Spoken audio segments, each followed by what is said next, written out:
Going underground is critical to these survivalist plans. We've got to crawl under here. In 2012, they fear a massive solar flare could strip our atmosphere of its protective ozone layer. Al Millard believes the Mayans were warning us of just such a cataclysm with their calendar end date. If the ozone layer is destroyed, we'll get the cosmic radiation from the whole galaxy surround us. That's the same as being in a X-ray machine, full blast 24 hours a day.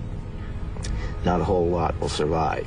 Here we encounter our first blast door. It's massive. Oh my God. It needs work. So basically, you have to be about 6 feet underground or better. How do these things latch? You gotta have food, you gotta have water, you gotta have basically everything you need right now to survive just in our modern world. And you gotta do this for 10 years. And it's just all seized up now with rust. The walls are leaking. The blast doors are in less than peak condition. You guys watch out, there's no railing right here. Yeah. What's left of the original structure is rusting away or missing altogether. This is the upper floor of the launch control. See I this? am amazed. But Millard and Day are enthusiastic about their mission to construct an underground complex for their friends and family. Now here's some water coming in here, needs to be blocked. As bad as it looks, it's completely salvageable. It certainly is in the rough. It's a multi-million-dollar structure in the rough. What they're thinking about is possible, yes. It's possible, it's not easy. This shows you how thick this is. Millard and Day have now seen firsthand what it will take to turn a site like this into a survival habitat by 2012. The odds are stacked against them, but they're determined to do whatever it takes to survive. I figure you plan for the worst and you hope for the best. And that's all you can do. Whoa, look at the hole in the wall. We plan this. If it doesn't come to pass, that's fine. I'd rather it not come to pass.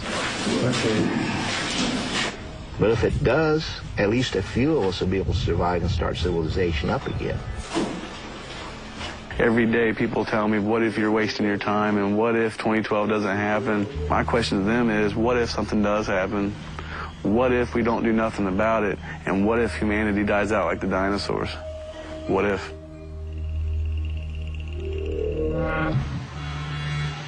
Hundreds of miles away along the Mexican-Guatemalan border, Mayan scholar John Major Jenkins is working hard to put a stop to all the fear surrounding 2012. Rodolfo, how are you?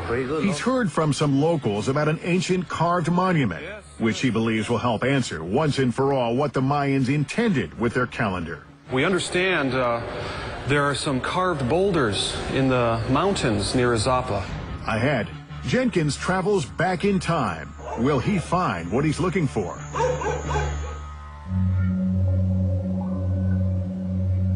Also, Richard C. Hoagland attempts to uncover evidence that the Maya did intend to warn us with their 2012 end date. The sun is just breaking over the mountains of 712. He scales a pyramid just before dawn on a mission to stop the world from ending. When 2012, Startling New Secrets concludes.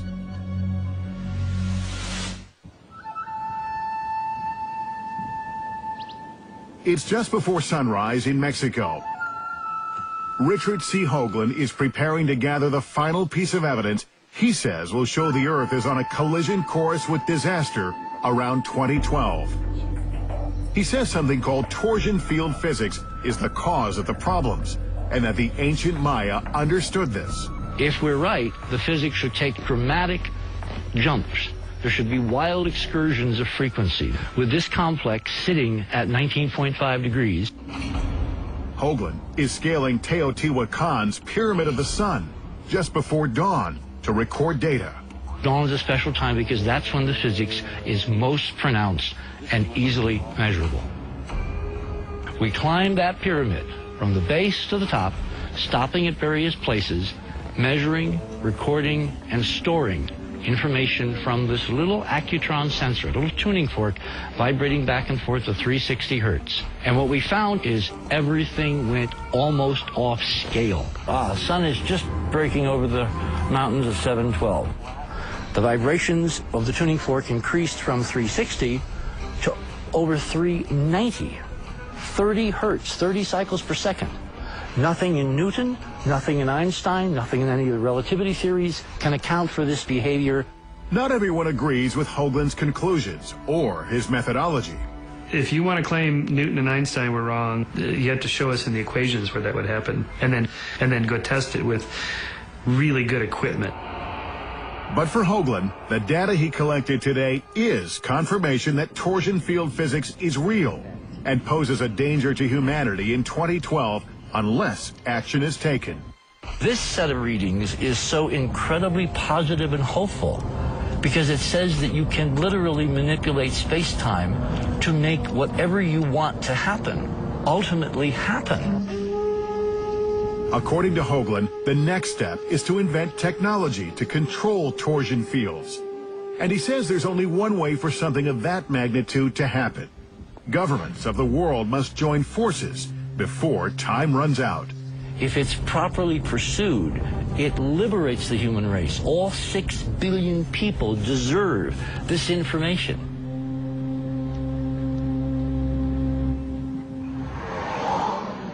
John Major Jenkins doesn't think any of this is necessary. He's equally convinced of his theory that the Maya never saw 2012 as a doomsday, and he's on the Mexican-Guatemalan border hunting down evidence to back it up.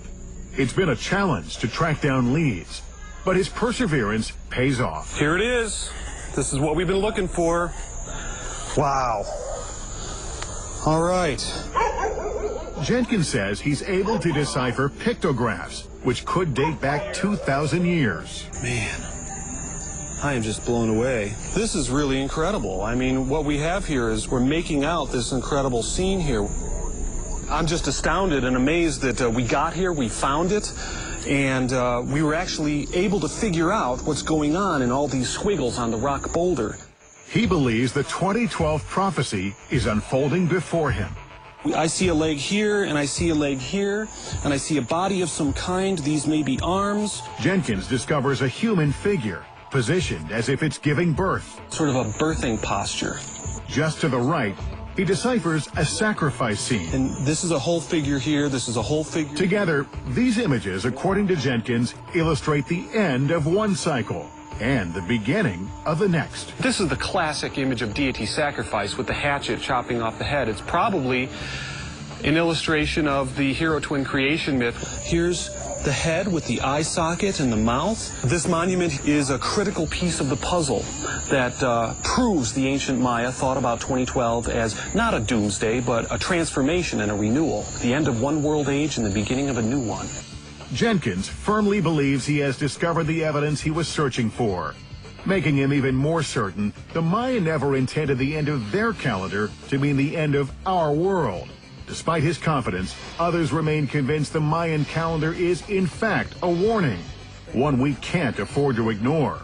But the truth remains, until December 21st, 2012 arrives, we can only speculate about whatever may occur. Our search for the truth behind 2012 has raised as many questions as it has answers. It seems no one can say with any certainty what will happen on December 21st, 2012. Will a great cataclysm strike the earth, bringing about the end of days? Will a new era be ushered in, with the potential for unprecedented peace and prosperity? Or will it simply be another day on the calendar? I'm Lester Holt.